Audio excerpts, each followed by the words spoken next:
E aí, pessoal, começando mais o Innovation Hub Show em parceria aqui com a Equinix. Esse cara aqui do lado já tá buscando a plaquinha dele de patrimônio do TD ali no RH. Já mandaram esse passo O Renê tá rindo, ele tá rindo, você tá rindo aí. Ele falou de verdade. Ele sabe onde tá a plaquinha. Vitor Arnaud, presidente da Equinix, prazer ter você mais uma vez com a gente. Sócio, obrigado pelo espaço mais uma vez. Obrigado, sócio. Pô, tamo junto. Isso aí. Boa. Cara, tá muito legal essa série com a Equinix, que a gente tá desmistificando várias coisas e contando muita coisa que acontece por trás da internet, né? Ou como a internet de fato funciona. É isso. Né? Tem um vídeo que eu tô colocando aqui de novo, que foi minha visita ao SP3 lá da Equinix, que mostra que, putz, é um espaço muito legal, porque lá é a nuvem de verdade materializada e é a internet materializada, porque lá também que todos os cabos, todas as conexões se encontram. Todas as empresas Se encontram para os dados passarem de uma rede para outra e se conectarem e fazerem a internet de fato acontecer. E eu acho que foi daquele tour que surgiu a ideia, né, Igor, de trazer empresas como a do Galante, que o Galante representa aqui, que fazem a internet funcionar. Exatamente. É um ecossistema, não é uma empresa só, né? Não é só a Equinix que faz isso funcionar. Na verdade, são os ecossistemas que a gente acaba construindo e conectando lá dentro. Perfeito. Já que você começou a falar do Galante, vamos apresentar Daniel Galante, CEO na Claranet. Prazer ter você aqui com a gente. Obrigado pelo convite, Vitor. Obrigado. É um prazer estar aqui com vocês. E tô super animado pro papo aqui. Boa. Vocês vão ter que me fazer parar de falar, porque eu adoro falar. Então, na hora que eu tiver que parar, vocês falam, para de falar que você tá falando. Não, está tudo bem, mas é porque tem muito caso para contar. Principalmente porque eu tava fazendo sua capivara, levantando ali sua ficha. E aí, cara, você teve uma empresa no começo de cloud, né? No começo de tudo, quando tudo era mato de fato. Foi. Que era a Credibility. Como que era isso naquela época? Como que era a internet naquela época? Cara, assim, essa história é super legal, eu adoro falar sobre isso, porque, de fato, eu fui um dos Só parênteses, que ano que era isso? Olha, eu fundei a empresa em 2008. Então, assim, a internet em si já existia há bastante tempo, mas o conceito de cloud ainda era muito incipiente, né? Então, não se falava muito de cloud, principalmente no Brasil, né? E aí, em 2010, quando a Amazon veio aqui para o Brasil, a Amazon Web Services, né? Eu me tornei parceiro da Amazon naquela altura ali, entre 2010 e 2011. E esse começo, esse início, né, você perguntou como era esse começo. Esse começo, primeiro a gente tinha que explicar que a Amazon não era só a empresa de vender livro, né? E o que era cloud computing, né? Que era vender a capacidade ociosa, né, que a Amazon tinha para consumo próprio. Aquilo sobrava porque tinha que, né, fazer os investimentos de capacidade para os picos, né? Você tinha lá Black Friday. A Black Friday consumia um monte de recursos de tecnologia, mas depois aquilo descia, né? E formava uns vales, né? Então, esses vales de consumo ficava o recurso ocioso. Disponível, então, eles tiveram a ideia de vender essa ociosidade, o que é basicamente o conceito de cloud computing, né? Hoje, cloud virou um monte de outras coisas, mas no começo era vender capacidade ociosa de infraestrutura. Então, era um trabalho muito mais educacional, talvez, e de evangelização até, do que um trabalho de vendas. Né? Primeiro, você explicava que não era de comer nem de passar no cabelo. E depois... E não era nuvem. Não era nuvem. Então, foi legal, assim, ter participado dessa fase. Eu lembro muito dessa época, que nessa época eu era editor-chefe do Olhar Digital. E escrevia muito sobre cloud computing, bem nessa pegada também de evangelização. E eu lembro que a gente era hospedado na Local Web na época, e aí era um servidor. Com o tempo começou a crescer 2 servidores. Só que era um programa de TV que passava domingo à tarde e a gente recebia de um horário comprado lá, que era traço de audiência. Então, eu já contei essa história aqui algumas vezes, mas assim, eu comecei a brincar de chamar na TV o link para o site. Já quer saber mais? Vai no site. Isso, na época, era impossível fazer, porque não tinha nuvem, né? Sim. E aí, no começo, beleza, porque ficava ali traço mesmo. Então, você chamava no começo do programa, dava tudo bem. Se chamasse já depois dos 15, 20 minutos, era problemático, porque o servidor caía. E aí, eu ficava com a incumbência de todo domingo à tarde ficar com o telefone da Local Web e ligar lá no saque, no serviço de atendimento, pedindo para eles literalmente reiniciarem o servidor para aguentar a capacidade. Para o site voltar no ar. E aí, eles já acabaram chamando a gente para ser beta tester de nuvem, quando eles estavam instalando, porque era o cliente perfeito. Né? Você já deixava preparado ali para escalar 4 da tarde, porque você tinha mais ou menos a ideia de pico. E é meio nostálgico, é meio gostoso você pensar, né, nesse começo da internet. Assim. Super. E naquela época, como é que era para escalar um servidor? Contra o pessoal que hoje aperta um botão e faz. Sim, olha, tem vários pontos aí, né? Vários aspectos. Um é esse que você trouxe, né? Que era um contexto completamente manual, né? E um contexto que você tinha que realmente mover muita gente para conseguir fazer isso, né? Se tivesse feito o investimento antes, né? Você tinha que ter a máquina disponível, né? Começa por aí. Tinha que ter o servidor, né? Tinha que estar tudo lá na Equinix, lá já esperando lá a gente ir lá ativar, né? Mas você trouxe um contexto que me remeteu a um caso até com a TV Globo. A gente foi uma das primeiras empresas a ajudar a TV Globo a usar a nuvem, né? No comecinho, isso lá em 2012, mais ou menos. E tinha um contexto muito específico que era de ter picos e muito rápidos, né? Porque era uma chamada na televisão, por exemplo. E o primeiro projeto que a gente fez foi o The Voice Brasil.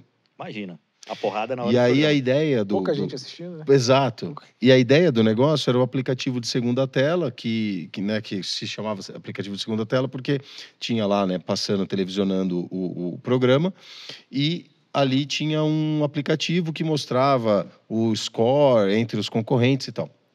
Só que aquilo acontecia assim, o host lá, né, falava, olha, agora acessa o negócio. Então, era um pico de 10 milhões de acessos de uma vez. E nesse caso específico, você não pode fazer cache, né? Porque é dinâmico, a informação é dinâmica. Não tem como. Exato. Só que nessa época, né, já existia o conceito, até na AWS, estava hospedado na AWS, esse ambiente especificamente, tinha já o conceito de Elastic Load Balancer, né? Então, aquela coisa da elasticidade. Só que essa elasticidade, ela não suportava esse pico tão grande. Ela não era tão rápida. Porque havia elasticidade, só que não num contexto assim de em 1 segundo, 2 segundos, sei lá, mudar tanto, 1 minuto, crescer tantos acessos, né? Então a gente tinha um contexto de pedir para esquentar os load balancers, né? Então a gente abriu o chamado lá na Amazon, falou assim, ó, a gente precisa aquecer aí os load balancers, a gente está esperando mais ou menos tantos acessos simultâneos. Então os caras faziam literalmente um warm-up lá do Vamos ligar as máquinas, deixa Exato. aí. Cara, então você vê, olha, isso até no começo, mesmo a elasticidade não era tão automática assim. A gente falando de 13 anos atrás. Exato. 13 anos. O que você estava fazendo nessa época, Vitor? Olha, nessa época a gente tinha acabado... A Equinix tinha acabado de comprar a Log e a gente estava olhando outros players. A gente começou a crescer no Brasil, a gente estava até brincando, né, falando da parceria. Sim. Que a parceria com a Claranet, ela começa lá na época da Terremark. A Terremark virou Verizon e depois a gente comprou o data center da Verizon. Mas a gente acompanhou esse crescimento depois com a Equinix, porque todos esses players de nuvem, eles começaram... A Equinix, eu acho que foi o primeiro data center que se aproximou dos players de nuvem e não fugiu deles. Porque em 2010, 2011, você não falava, a nuvem vai acabar com o data center. E a Equinix falou, pô, peraí, mas eles precisam de um data center para funcionar, né? E aí a Equinix se aproximou e isso trouxe uma vantagem competitiva para a gente, que hoje você vê, hoje eu tenho mais de 50% dos nós de acesso à nuvem pública no mundo todo. Por quê? Porque tem 4 anos de diferença. Os outros players começaram a enxergar, depois que eles viram o posicionamento da Equinix, obviamente, eles começaram a enxergar, opa, peraí, tem negócio aí nessa aproximação. E é interessantíssimo, porque a gente também no início, a gente começou a ver os clientes sofrendo com isso, né? Isso que o Galante falou, dessa elasticidade disponível. Aquecer o servidor, pra gente era botar mais lata, né? Naquela época era cara, tem como botar um rack inteiro de lata pra gente pegar essa elasticidade, e era muito manual. Era muito manual. Então, assim, mas acho que é uma fase engraçada que se você conta isso pra galera que tá entrando hoje, né? A gente tava conversando com a turma de estagiário. Quando a gente conta essa história, eles não acreditam. Eles acham, não, como assim você tinha que botar mais servidor, né, no rack? Não é tudo no clique. Mas eu acho que isso, assim, fez parte da história, assim, do que a gente está fazendo hoje, né? Dessa transmissão, tudo isso depende disso, né? Exatamente. Ainda tem gente fazendo isso, né? Esse ainda é o ponto. Tem gente. E é por isso que a gente está aqui, né? Exato. É por isso que a gente está aqui para falar justamente sobre os casos de sucesso. Mas hoje é muito mais fácil do que era 3 anos atrás. Sem dúvida. Mas e casa muito com a geração, né? Você tocou nesse ponto que hoje é a geração do imediato, né? Tudo está disponível o tempo todo, né? E muitas vezes não entende o contexto do que está por trás para aquilo estar disponível a qualquer momento, né? O que é necessário fazer. E o nível de sofisticação que se chegou isso hoje, né? Independente se são os hyperscalers, então nem se fala, né? A gente está falando lá dos grandes players, mas mesmo, né, quem não está nessa categoria, quem não está jogando na Champions League, lá, quem está jogando na Série B do Brasileirão, ainda assim tem um nível de sofisticação hoje muito maior do que se tinha, tanto, né, da integração de hardware e software. Hoje é bem mais fácil. Não, e mesmo você falando aí, né, do The Voice, na época, se atrasasse, se o aplicativo travasse, você falava, normal, beleza, daqui 2 minutos eu vou. Hoje você não aceita mais isso. Não. Você fala, essa empresa aí que não sabe fazer o aplicativo. Exato. Né? É muito sobre isso hoje, né? E aí, assim, quando você encontra uma empresa que ainda está jogando na série B da tecnologia, você gosta, né? Porque aí é onde você vai e faz a diferença. Sim. E assim, acho que essa transformação, embora a gente já faz bastante tempo, né? A gente está falando aqui de coisas de 13 anos atrás, mas parece que foi ontem, né? Se a gente olhar para esse contexto onde a grande maioria das empresas ainda não estavam em nuvem, ainda não estavam concentradas nos data centers, né? Tinha muita coisa dentro de casa, né? E aí, eu não vou muito lá atrás, mas...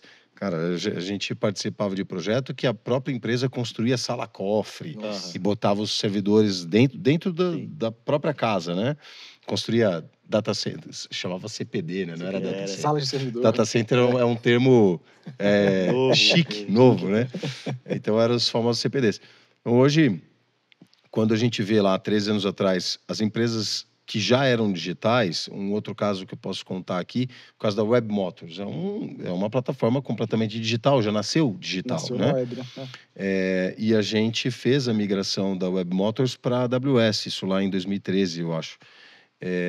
E isso habilitou a Web Motors a inovar muitas vezes, né? Em função de ter um ambiente disponível com conectividade, com escalabilidade, com uma série de fatores que permitia com que os desenvolvedores, né, pensassem diferente, né? E você vê, era uma empresa nativa digital. Né? Não era uma empresa que fez a transformação, né, ou a digitalização. Que hoje a gente está falando muito disso, né? Como é que a gente digitaliza vários processos de negócio, inova nesse sentido. Mas não, era um contexto de uma empresa que nasceu digital, mas que ainda não tinha acesso a essa nova infraestrutura que hoje é o novo normal, né? É o comum. Né? Sim, e você foi encontrando essas empresas ao longo do caminho, daí a Credibility foi comprada, curiosamente, pela Claranet. Claranet, exatamente. Né? E como que foi esse momento para você, assim, de entregar uma empresa para um grupo muito maior? Aí eu acho que muda a questão de liderança, muda a questão de cultura. Né? Tem um monte de coisa aí que eu acho que dá para se trazer para a gente também como o momento e lições aí que você aprendeu naquela época da vida. Olha, foi um momento muito especial, eu acho. Primeiro porque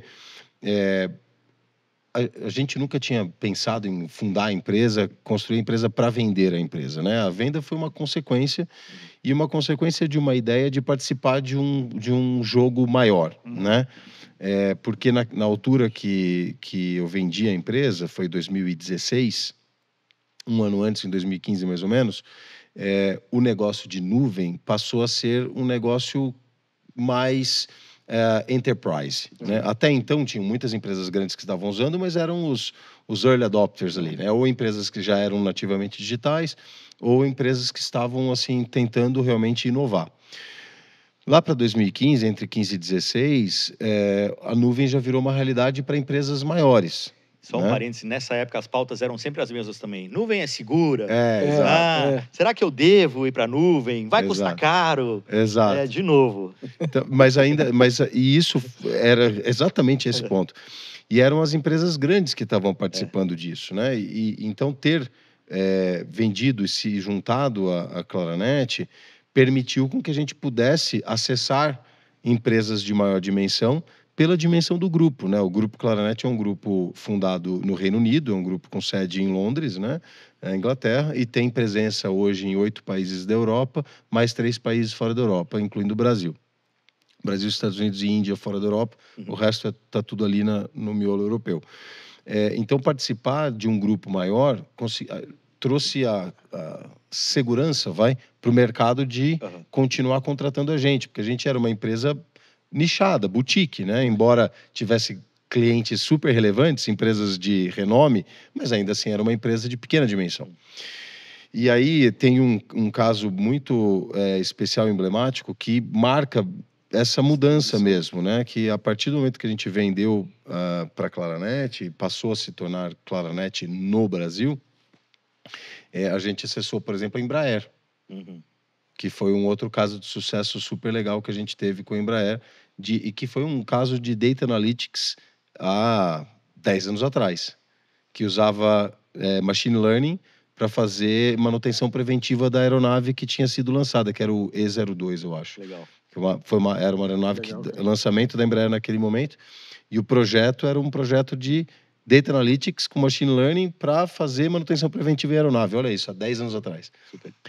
Mas permitiu a gente a jogar nesse outro campeonato. E a partir daí, né, o negócio foi tomando mais escala, mais dimensão e trouxe outras aquisições depois.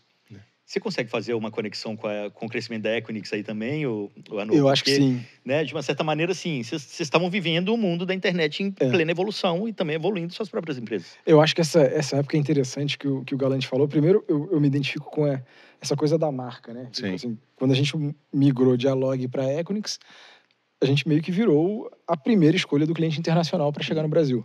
Ponto. Porque a Equinix já era o grande player global que estava entrando na América Latina. Então, e a gente começou até a assustar, né? Porque assim, a gente começa a conversar com empresas que antes a gente tinha que bater na porta 10 vezes para conseguir falar. E com a Equinix a gente começou a receber já, né? Fulano aqui vai te ligar porque ele está interessado em São Paulo. Eu falei, não tem nem que tentar, né, fazer um cold call. Não, ele já falou que quer. Então, vamos embora, porque já é cliente global nosso. E eu acho que esse ponto foi bem interessante para a gente. E do ponto de vista de crescimento, a gente viu isso acontecer dentro dos nossos sites, né? Porque nessa época também, essas empresas grandes começaram a falar, cara, olha só, eu preciso de nuvem pública, mas eu não quero passar pela internet pública. Sim. E aí a gente começou esse serviço, né, aquela coisa do Equinix Fabric lá atrás, no final era fibra que conectava você direto na AWS ou nas outras nuvens, e depois que virou o Fabric, uma rede SDN, né, super plug and play. Mas essa onda que o Galante falou, né, das grandes empresas indo para a nuvem pública, é que impulsionou o Fabric. É que impulsionou a necessidade de você conectar diretamente na nuvem sem passar pela internet pública. Então, assim, tentando traduzir para casos reais, grandes bancos. Quero usar, vou usar, não só para desenvolvimento, quero usar para produção, mas espera aí, não quero passar pela internet pública. Dado é muito sensível, preciso de latência, preciso de experiência do cliente. E isso deu uma acelerada no crescimento de interconexão ao ponto da gente investir, transformar numa categoria de serviço que hoje é uma das maiores linhas de receita que a gente tem na empresa. E daí você resolveu dar uma passeada no mundo e voltou para a Claranet agora como CEO. Exato. Né? De novo, assim, uma nova posição, mas voltando para uma empresa que você já conhecia bastante. Sim. Né? E esse tempo fora, quando você volta para casa, o que passa na cabeça? Ou qual a sensação, qual o sentimento de quando você volta para uma empresa que, de uma certa maneira, você ajudou a fundar? Sim. Olha, é um movimento muito especial, assim. Eu brinco que eu fui fazer um MBA executivo, né?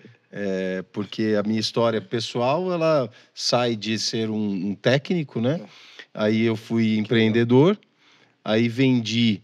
Ali foi mais ou menos a transição entre o vendedor, empreendedor para o executivo, né? Mas não no mundo corporativo de verdade. E aí, quando eu saí, passei essa temporada de quase 6 anos na Tivit, foi um MBA executivo, né? Ali eu realmente ingressei no mundo corporativo como executivo. Aliás, aprendi muito na Tivit, é uma empresa muito, muito legal. E aí, ter voltado agora para a Claranet tem esse gostinho mesmo, né? Que é aquela velha nova história, né? Ou nova velha história. Então, é meio como uma continuidade, de fato. Mas uma empresa hoje muito maior, muito diferente, né? Tiveram várias aquisições aí ao longo, 3 aquisições depois, né, que eu saí. Houveram 3 aquisições importantes para a Claranet que mudou bastante o contexto, né? Não é a mesma empresa que eu deixei há 6 anos atrás, né? É uma empresa completamente diferente. Mas ainda assim, uma empresa muito especial. Eu ainda tenho essa conexão muito pessoal mesmo com o negócio. O que me motivou a voltar. Eu gosto muito da empresa, tem uma cultura ótima, os executivos, o fundador, que é o Charles, né, que é fundador e ainda maior acionista com mais de 80% das ações do grupo, é uma pessoa que tem uma visão de negócio muito legal, e a empresa está no domínio dele ainda, né? Então isso traz também um contexto de agilidade muito legal para a gente, né? Porque as decisões, elas são rápidas de serem tomadas, né? Além da autonomia que a gente tem em cada país que a Claranet opera, se tem uma decisão muito grande para a gente fazer, juntar o conselho é muito rápido e, se precisar, né, do Charles é muito rápido, é um WhatsApp, né? Sim. Então, isso é muito legal. Então, foi muito bacana, assim, eu estou muito feliz de ter voltado e ter reencontrado. Você voltou há 4 meses?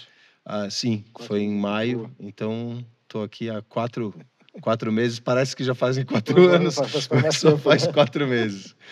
Mas é muito legal. Os primeiros 100 dias, né, eu brinco que os primeiros 100 dias a gente pode falar qualquer coisa, perguntar qualquer coisa. Então, direito, só que agora já passou o meu grace period, agora tá valendo. Boa. E essa parceria com a Equinix nesse momento? Como que a gente pode conectar vocês dois aí nesse momento? Como que um ajuda o outro? Como que um trabalha com o outro? Que a parceria ela já tem vários anos. Putz, né, uns 15 anos, mais ou menos. Né? Mas eu vou fazer esse depoimento porque eu acho que é legal. Assim, a parceria, eu sinto a Equinix, a gente está muito próximo. Né? Eu brinco que tem uma turma lá do Vitor que mora lá tem crachá da Claranet já e não tem o tem crachá da Claranet, então fica assim, a nossa relação realmente é bastante próxima, né? A dinâmica da nossa parceria no sentido técnico mesmo da coisa é uma dinâmica quente, a gente está, assim, se não é todo dia, toda semana necessariamente a gente fala. E existe uma relação de confiança muito grande, né? Não só pelo tempo que a gente tem de parceria, né? De conexão, mas eu acho que é a conexão entre as pessoas mesmo. Porque os negócios, no fim, é o CPF que está lá representando as empresas, né? E isso se traduz, assim, eu vou citar um caso bem recente, há um mês atrás, a gente ficou segurando o Vitor para sair de férias aqui, né, Vitor? Para aprovar lá um deal que, assim, é espetacular. A gente conseguiu botar um ambiente de pé para um cliente importante para a gente, que era um cliente novo também para a Claranet. Eu não posso citar o nome do cliente, porque não é um cliente público, mas o cliente precisava de uma infraestrutura para ele operar uns ambientes importantes dele.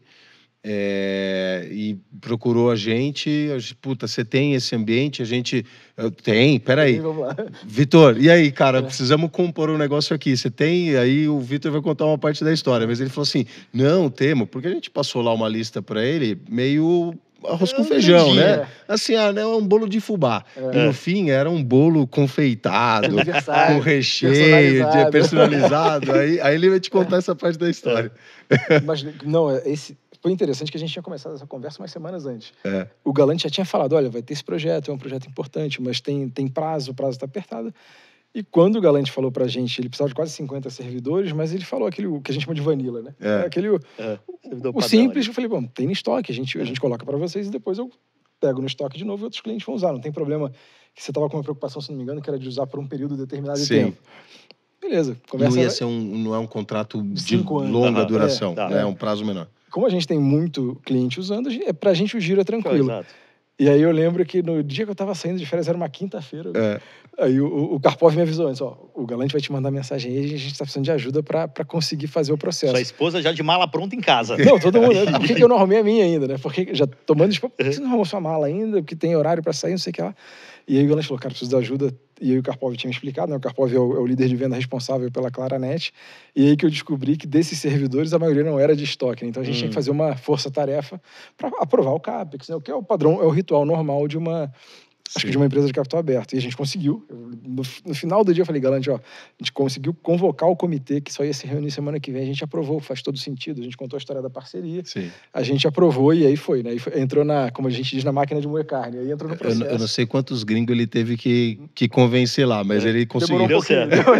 Mas no final do dia, eu acho que deu certo. Mas eu acho que isso é importante, Igor, porque o Galante, ele teve a proximidade comigo de chamar no WhatsApp de manhã cedo e falar, cara, eu preciso de ajuda nesse caso. Bicho, se você precisa de ajuda, eu sei que o Galante não ia me acionar por besteira. Sim. E eu acho que isso é importante, entendeu? Porque imagina, o Galante ele tem uma plataforma de serviço gerenciado em cima da minha plataforma de infraestrutura digital, que eu tenho várias outras empresas, como a gente já trouxe aqui. Então, assim, se ele não tiver essa possibilidade, vira commodity. Exato. Vira commodity. Então, assim, por isso que a gente tenta ter essa coisa, né, a gente brincou, da equipe morando lá, porque se a gente não entender o negócio dele, como é que a gente vai conseguir ajudar? Como é que a gente vai conseguir entender? Porque imagina, o Galante podia ter me pedido, eu falar, cara, mas isso não é meu foco. Mas como o time estava lá dentro e sabia que era importante, estava alinhado com o que eu fazia, eu falei, cara, não, vamos ajudar, vamos para cima. E na ponta, né, Vitor, tem um cliente lá que está precisando de ajuda. É isso. No final das contas é o seguinte, é isso. A gente, lógico, isso traz um contexto de competitividade pra gente, de agilidade e tudo, mas a gente está ajudando o cliente lá. O cliente tinha uma necessidade, realmente era uma necessidade assim, de prazo, ele tinha que cumprir aquele prazo. E a nossa parceria foi a única que conseguiu mostrar para ele o que ele precisava, né? Ele obviamente é uma empresa grande, ele teve que fazer um processo, né? Trazer vários players para a mesa. E a nossa composição aqui foi a única que conseguiu atingir o objetivo para ele lá. Mas eu acho que vocês falaram duas coisas aí, né? Acho que bons parceiros são fundamentais para resolver qualquer problema, e CPF, no fundo, o CNPJ, no fundo, é um CPF. Daí, assim, vem um problema para você com todo o seu grupo de parceiros aí, você consegue resolver um problema que a empresa sozinha não conseguiria. Sim. Eu acho que essa foi a ideia. Eu lembro do Vaz também, falou, o Vaz tem certeza que vai conseguir? A gente falou, Vaz, porra, a gente vai conseguir, fica tranquilo, a gente vai dar um jeito para vocês.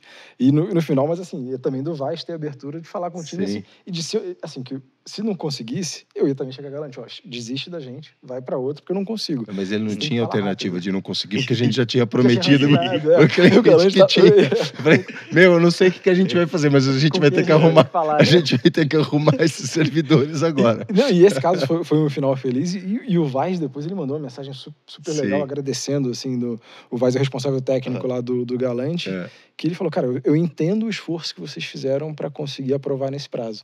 E eu acho que é importante, porque às vezes, assim, a Equinix virou uma empresa gigante. Nem todo mundo entende que a gente consegue também fazer esse tipo de deal que é grande, é um projeto gigante. Não é só ligar pro WhatsApp do dono. Não, é só ligar, né? E assim, e funciona, cara. Funciona. Mas funciona tanto que, olha, isso aí vai virar todos os próximos negócios, um lembra do outro, no final das contas, né? Assim, é pensamento de longo prazo. Eu acho que muita gente é muito imediatista também no mercado, né?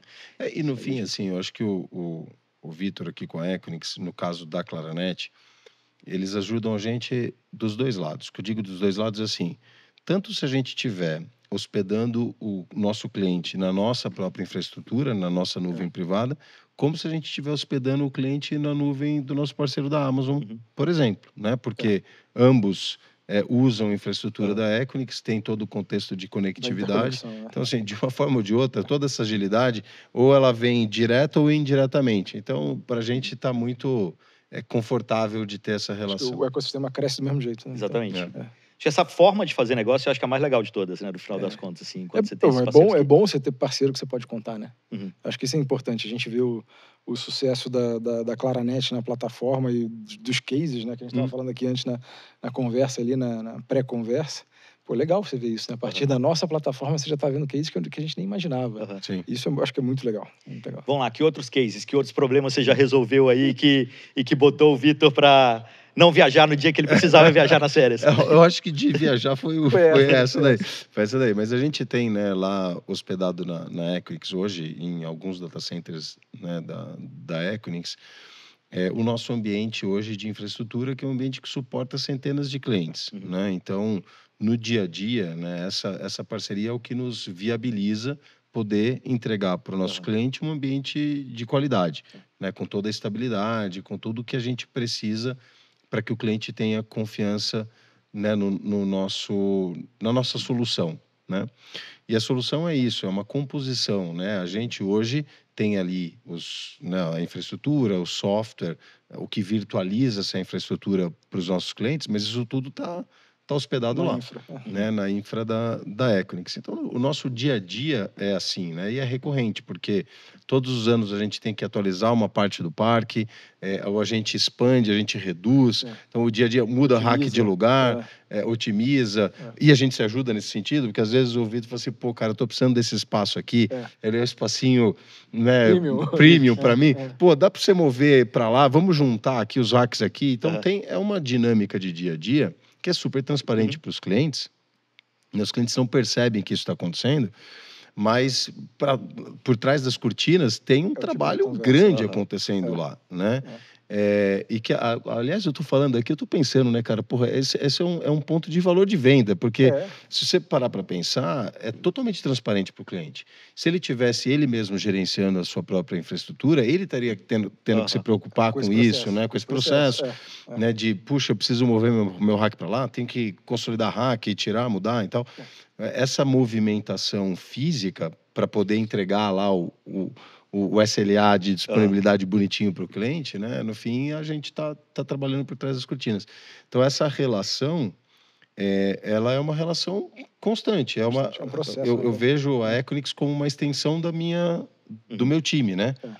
Porque é exatamente isso. No dia a dia é isso. A gente está envolvido conjuntamente numa série de atividades. Então, a gente deve ter hoje o que eu acompanho, né? A gente tem uma série de projetos, mas eu acompanho hoje 3 projetos que são super estratégicos para a gente, que estão rodando lá com a turma da Equinix envolvida lá.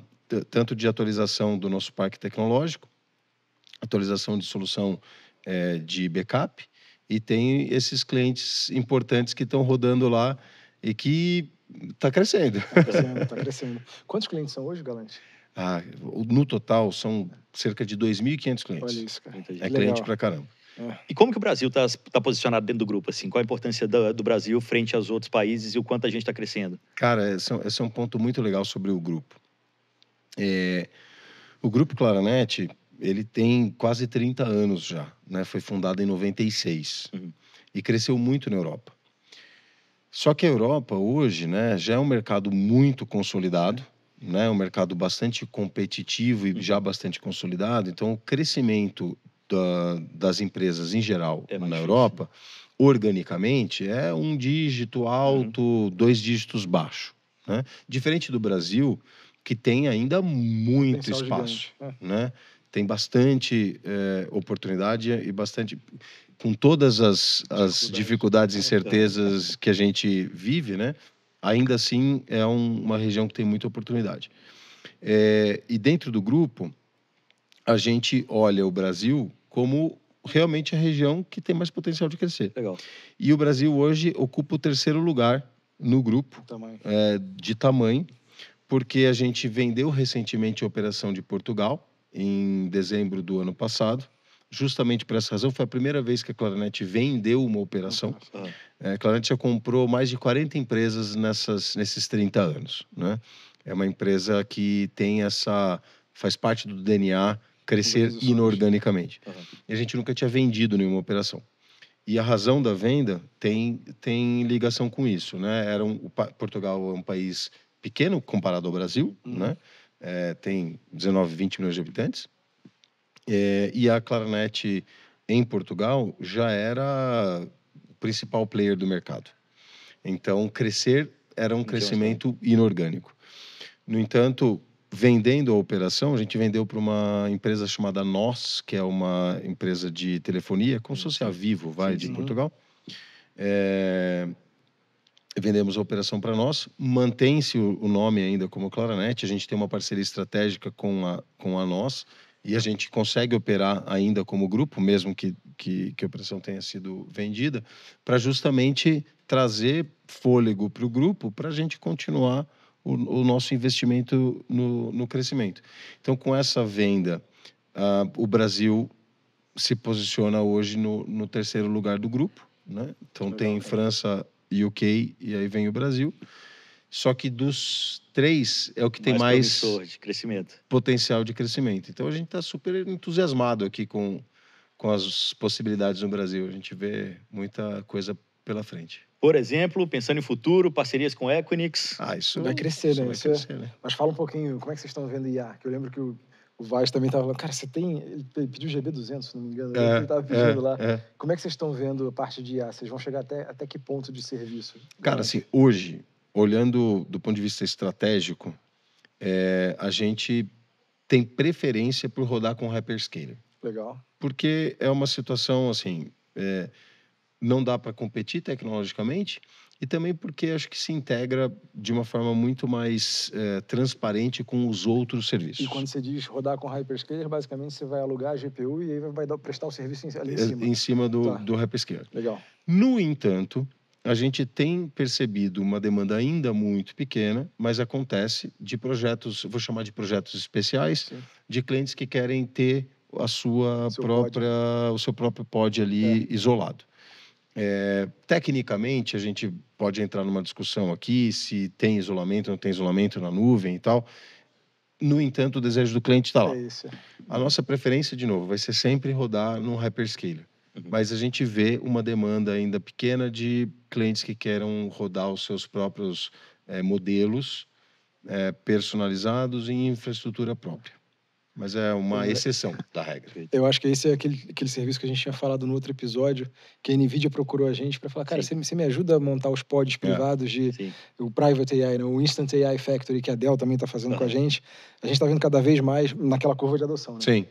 Ainda não está na hora da explosão da demanda, mas a gente está vendo cada vez mais as empresas procurarem a gente para isso também. Além da conexão com o hyperscaler, né, para consumir a GPU como serviço, também alguns já falam não, mas eu quero ter o meu podzinho que eu quero identificar ali fisicamente que é meu, entendeu? Eu acho que tem uma questão de curva de maturidade, né? É isso aí. Nesse momento é muita experimentação. E ainda, pelo menos o que a gente está vendo lá, muita experimentação com modelos muito grandes. É isso aí. Né? Mas aí vou aqui imprimir uma opinião pessoal aqui, né? Eu acho que o futuro da IA ela vai ser um futuro focado em modelos muito específicos para aquela aplicação específica, né? Então, assim, puxa, eu quero ter uma geladeira inteligente. Mas você não precisa rodar o ChatGPT na geladeira para ter uma geladeira inteligente. Você vai ter um modelinho lá de IA pequenininho, otimizado para rodar aquela atividade. Assim como é um carro autônomo, né? Ele tem funções muito específicas. Um é para analisar a imagem, o outro é sensor sonar, lá, o outro, enfim, tem várias... Eu não sou engenheiro nisso, mas estou aqui exemplificando as coisas. No entanto, a grande massa ainda está olhando e testando os grandes modelos, né? Anthropic, ChatGPT e Google e por aí vai. Mas quando essa curva começar a chegar num nível de maturidade maior, com essas aplicações muito específicas, talvez o mundo fique um pouco mais híbrido do que é. Sim. Né? E aí eu acho que essa demanda que o Vitor estava citando pode crescer mais.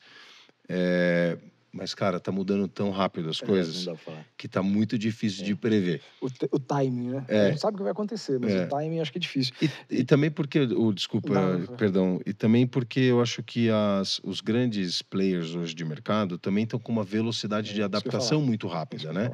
Então pode ser que eles simplesmente resolvam essa demanda de alguma forma e nem chegue lá, né? Não, isso é interessante que a NVIDIA também acabou de soltar um paper falando exatamente isso que o Galante está falando, né? Sobre eles chamaram de Small Language Models. Né? Que vai ser tem a ver com a AI Agentic, né? Que eles chamam, que vai ser... E é esse mundo híbrido, né? Que você tem a função dos grandes modelos, mas você vai ter modelos muito nichados também que vão resolver a maioria dos problemas que você vai precisar na ponta, né? Sim. Inclusive, temos um episódio aqui no Innovation Hub Show falando sobre o Dell AI Factory. Boa. E a gente tem o próprio podcast da NVIDIA, que a gente faz aqui também, né? O que vem aí. Que tem vários exemplos ali de SLMs utilizados em diversas situações diferentes, inclusive com grandes gênios brasileiros desenvolvendo SLMs incríveis. Tem um ecossistema surgindo brasileiro que é impressionante. Verdade. Vamos só para a gente fechar mais algum case, assim, de problemas de clientes que vocês gostam de resolver, Galante. Tem vários, né? A gente já falou aqui de alguns que precisavam evoluir em termos de infra, 40 e tantos novos servidores colocados de um dia para o outro. No caso da Globo, que você citou também, de repente ter os picos de audiência. O que mais que vocês resolvem? Que outros problemas vocês resolvem dos clientes? Cara, acho que tem um caso legal, que é um caso público nosso também, que é o caso da Mondial. A Mondial é uma empresa brasileira super legal, né? Super famosa. E é muito legal, eu acho, que o caso da Mondial, porque ele representa bastante o brasileiro. Todo brasileiro tem alguma coisa da Mondial em casa, né? É verdade. Então, assim, a Mondial passou um momento, um evento, onde a infraestrutura onde a Mondial estava hospedada sofreu um ataque. E esse ataque derrubou lá uma série de ambientes, vários clientes que estavam hospedados nessa infraestrutura.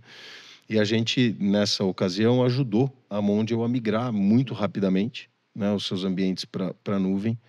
Ali eles não deixaram de faturar, assim, foi muito rápido a migração. foi o principal ambiente deles, que é o ERP, estava hospedado. E eu acho que, além disso, enfim, a gente depois colocou uma série de outras camadas de serviço, mas eu acho que esse tipo, eu estou citando o caso da Mondial aqui, porque além de ser uma empresa super legal, eu acho que é um caso que mostra o seguinte: as grandes relações de confiança, elas nascem nesses momentos, né? Que assim, cara, quando você tá no meio do caos, ali, você tá com um problemão sério, e aí aparece alguém para te ajudar. Isso não é só a Claranet, lógico, tem várias empresas que passam por isso no dia a dia, fazem isso. A Equinix faz isso toda hora também. E é nesse momento que eu acho que a gente realmente cria uma relação sólida de confiança e que depois, naturalmente, vai se expandindo.